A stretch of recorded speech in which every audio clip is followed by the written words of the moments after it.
Ethan Carter had been awake since 5 in the morning, preparing for the most important job interview of his life.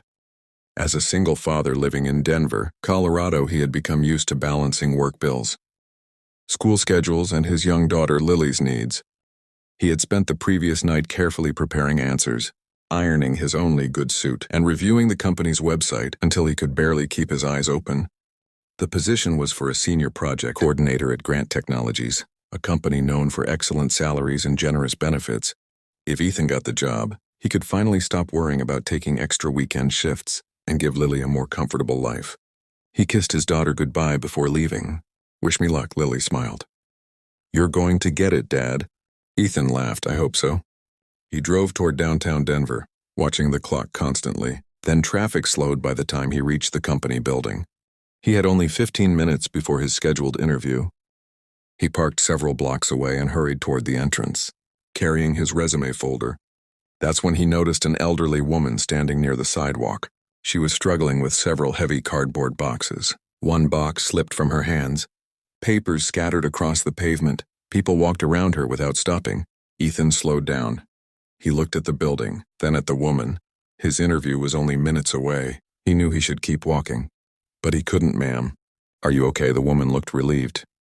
"I think so. These boxes are heavier than I expected." Ethan smiled. "Let me help." He picked up the boxes. "Where are you taking them?" Inside the building, Ethan glanced at his watch. 7 minutes. He should have been upstairs already. But he followed her inside. The elevator was slow. 5 more minutes disappeared. When they finally reached the lobby, the woman thanked him.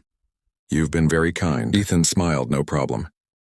Then he looked at the clock. He was 20 minutes late. His heart sank. He rushed toward reception. "I'm here for an interview with Mrs. Grant." The receptionist checked her computer. "Mr. Carter, yes. I'm sorry, your interview was scheduled for 10. Order. I know I had an unexpected situation outside." She looked uncomfortable. Miss Grant already left the interview room. Ethan sighed. "I understand." He turned to leave. "I'm sorry I wasted your time." The elderly woman suddenly walked toward the reception desk. "Wait." Ethan turned. She removed her plain coat. Her posture changed completely. The receptionist immediately stood. "Miss Grant." Ethan froze. The woman he had just helped was Victoria Grant, the CEO of the company. Victoria looked at Ethan and smiled. "Mr. Carter, I believe we still have an interview to conduct." Ethan stared at her in disbelief. "You're the CEO," Victoria nodded. "And you missed your interview to help me?" Ethan looked embarrassed. "If I had known who you were, I probably would have run upstairs." Victoria smiled. "That is exactly why I didn't tell you." Ethan suddenly realized something. His interview hadn't really started when he entered the building. It had started the moment he chose to stop and help a stranger. Victoria led Ethan into her office and closed the door behind them. For a moment, neither spoke. Ethan still looked embarrassed about being late, while Victoria seemed more interested in understanding why he had stopped to help her. "Before we begin," Victoria said, "I want to make something clear. You are not being hired because you helped me." Ethan nodded. "That's fair. You're being considered because what you did told something your resume couldn't." Ethan sat across from her.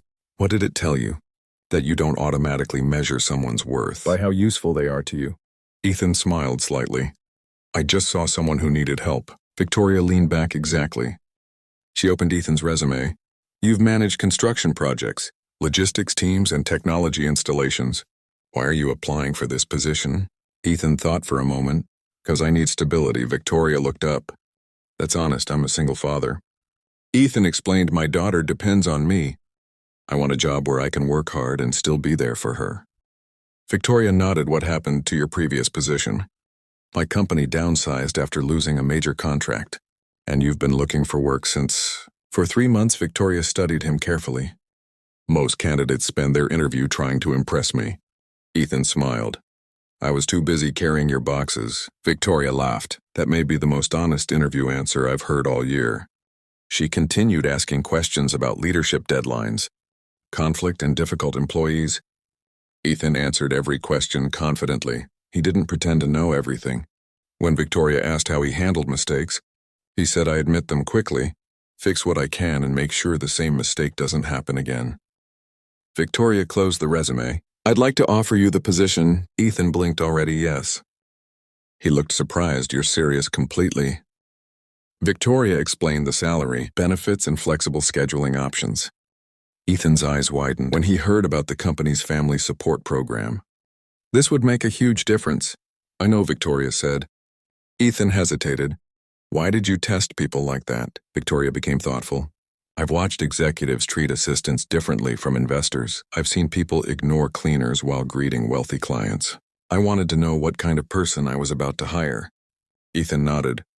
People deserve respect regardless of their position. Victoria smiled. That is exactly the kind of person I want working here.